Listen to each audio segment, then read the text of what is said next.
अस्सलाम वालेकुम वरहमतुल्लाहि वबरकातुहू। एक और मस्जिद का ब्लॉग लेके हम आप लोगों की खिदमत में हाजिर हैं। और ये जो इससे पहले हमने एक मस्जिद आपको दिखाई थी और एक मस्जिद वो भी दिखाई थी जिसकी अल्लाह के करम से, अल्लाह के फजल करम से बुनियाद जिसकी रखी गई थी, जिसका नाम था हज़रत निज़ामुद्दीन औलिया रहमतुल्लाह अलैह। ये एक मस्जिद और मैं आप लोगों को दिखाने जा रहा हूँ। इस मस्जिद का नाम क्या है मुफ्ती नासिर साहब? बिस्मिल्लाह मस्जिद। इस मस्जिद का नाम है बिस्मिल्लाह मस्जिद। और ये मस्जिद के अगर मैं आपको हिस्ट्री बताऊं इस मस्जिद की, तो एक वक्त वो था कि यहाँ तकरीबन मैं 8-9 साल पहले जब आया था, उस वक्त में बिल्कुल स्टार्टिंग की पढ़ाई पढ़ रहा था आलिम बनने की। तो उस वक्त जब मैं इस मस्जिद में आया था तो यहाँ टीन शेड पड़ा हुआ था और इसकी शुरुआत टीन शेड से हुई थी। और नमाजियों का हाल तो आप ये समझ लें कि एक नमाजी या दो नमाजी हुआ करते थे। लेकिन अल्लाह के फजल करम से हमारे उलमा इकराम की मेहनत है कि आज इस मस्जिद में माशाल्लाह काम भी चल रहा है, पत्थर भी लग चुका है और नमाजी भी अच्छे खासे आने लगे हैं। अब ये है कि ये मस्जिद हर नमाज में नमाजियों से भरी रहती है, ये अल्लाह का फजल करम है।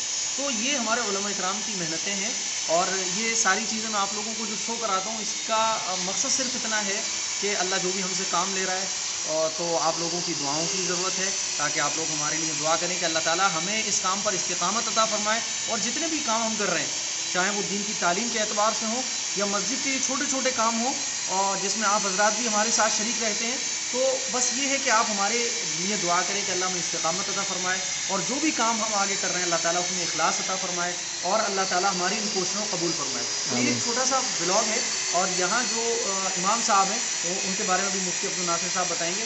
ये मुफ्ती अब्दुल नासिर साहब के एरिए की मस्जिद है और मुफ्ती अब्दुल नासिर साहब के वालिद साहब हैं जो इस मस्जिद में काफ़ी मेहनत करते हैं।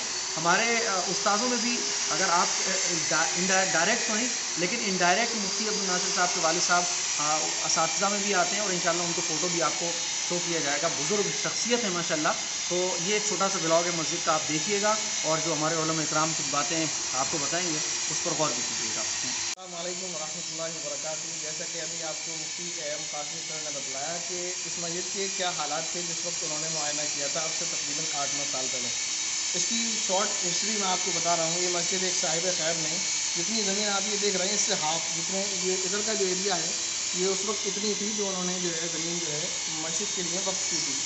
उस वक्त इसमें टीन शेड पड़ा हुआ था। 22 साल से इस मस्जिद की खिदमत मुसलसल हमारे वालिद साहब कर रहे हैं और हमारे महल्ले के भी लोग हैं जो साथ देते रहते हैं वक्तन फ़वक्तन।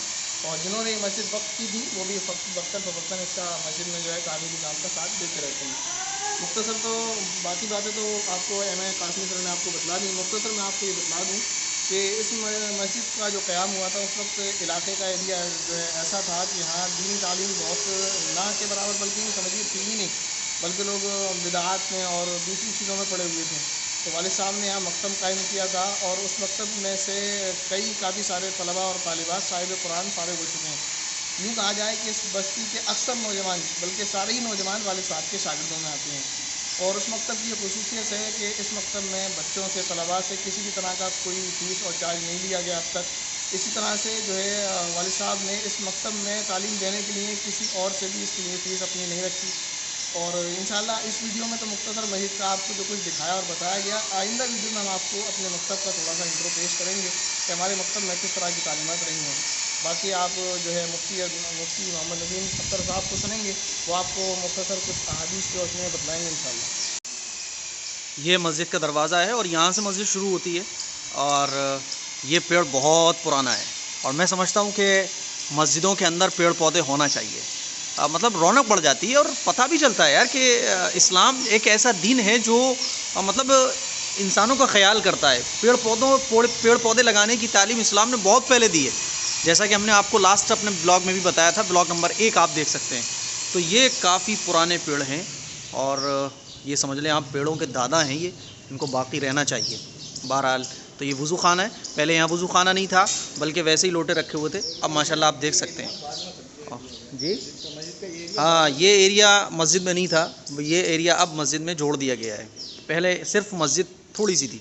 फिर ये देखें आप, ये भी काम चल रहा है, ये देखें आप, पहले ये बिल्कुल ज़मीन पर था। यहाँ मतलब अगर पानी बारिश ज़ोर से आए तो पानी भी अंदर आ सकता था, हो सकता है कि आता भी हो। ये बहुत ऊपर हो गया है, ऐसे समझ लें आप 4-5 फीट ऊपर ये हो चुका है। ये माशाल्लाह बहुत ज़बरदस्त मेहराब बन रही है और मिंबर भी तैयार हो रहा है, काम चल रहा है।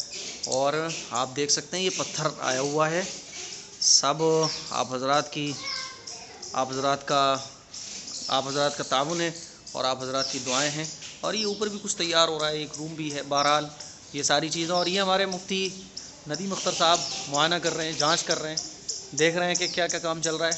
اوپر ہی چل گئے ان سے، وہاں پوچھتے ہیں کہ مفتی صاحب مساجد میں جو کام، اور یہ ہمارے فیروز آباد کے ایک ایریے کا باہر کا ہے، بچہ ایک کھڑا ہوا ہے۔ مفتی صاحب مائک لے کے، ویسے مفتی صاحب ہم لوگ جتنے بچوں کو تعلیم دے رہے ہیں، آپ کے مدرسے میں معمولی بات ہے میرے خیال میں 30-40 تو 300-400 بچے تو فری 280 بچے تقریباً مکتب میں، مسجد ہی کے مکتب میں تعلیم حاصل کر رہے ہیں، اور اس میں بنیادی تعلیم نہیں بلکہ دنیاوی تعلیم کے ساتھ ساتھ دینی تعلیم جو درجہ حفظ ہے، ناظرہ ہے، مولویت کی کلاسیں ہیں، قرأت کا کورس ہے، یہ سب ہو رہا ہے۔ تو اس بلاگ میں اور اس سے پہلے بلاگ میں آپ یہ دیکھ رہے ہوں گے نیا انداز علماء کا۔ یہ نیا انداز ہم لوگوں نے یوں اختیار کیا کہ تاکہ امت کے اندر تعمیر مسجد اور مسجد کی آبادی کا جذبہ پیدا ہو، اور اس جذبے میں جلا بخشی جائے، اور اس میں بہت زیادہ متحرک ان کو کیا جائے، کیونکہ مسجدوں کی آبادی اور مسجدوں کی تعمیر ان دونوں کی بڑی فضیلتیں حدیث میں آئی ہیں۔ مسجد کی تعمیر کے سلسلے میں اللہ کے رسول صلی اللہ علیہ وسلم نے فرمایا، من بنا للہ مسجدا بنى اللہ لہ بیتا فی الجنہ، کہ جو اللہ کی رضا کی جوئی کے لیے مسجد کی تعمیر کرتا ہے تو اللہ تبارک و تعالیٰ اس کے لیے جنت میں ایک محل تعمیر فرما دیتے ہیں۔ لہذا لاک ڈاؤن میں چونکہ ہم لوگوں کو یہ احساس ہوا کہ مسجدیں کم ہیں، جہاں مسجدوں کی تعمیرات کی ضرورت ہے اس سے کہیں زیادہ مسجد کی آبادی کی بھی ضرورت ہے۔ اب ہم اس سے پہلے ایک مسجد میں گئے تھے، یہ الحمدللہ دوسری مسجد ہے، اس مسجد کا نام بسم اللہ ہی ہے۔ مسجد کا نام بسم اللہ ہے تو اس سے ایک سبق یہ ملتا ہے کہ ہمارا ہر کام اللہ کے نام سے شروع ہونا چاہیے۔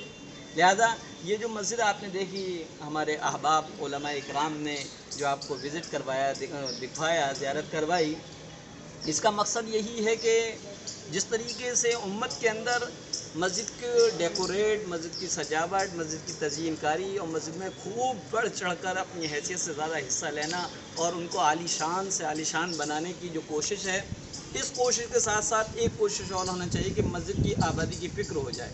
خاص طور پہ وہ مسجد کے ارد گرد میں رہنے والے لوگوں کی یہ ذمہ داری ہے کہ اللہ تعالیٰ نے ان کو ایسی سعادت اور خوش نصیبی عطا فرمائی ہے کہ مسجد کا فروغ دے دیا، اس لیے وہ اس سے محروم نہ ہو، بلکہ مسجد کا حصہ بن کے مسجد کے آباد کرنے والوں کی فہرست میں سر فہرست وہ ہوں، اونچائی پہ ان کا نام ہونا چاہیے۔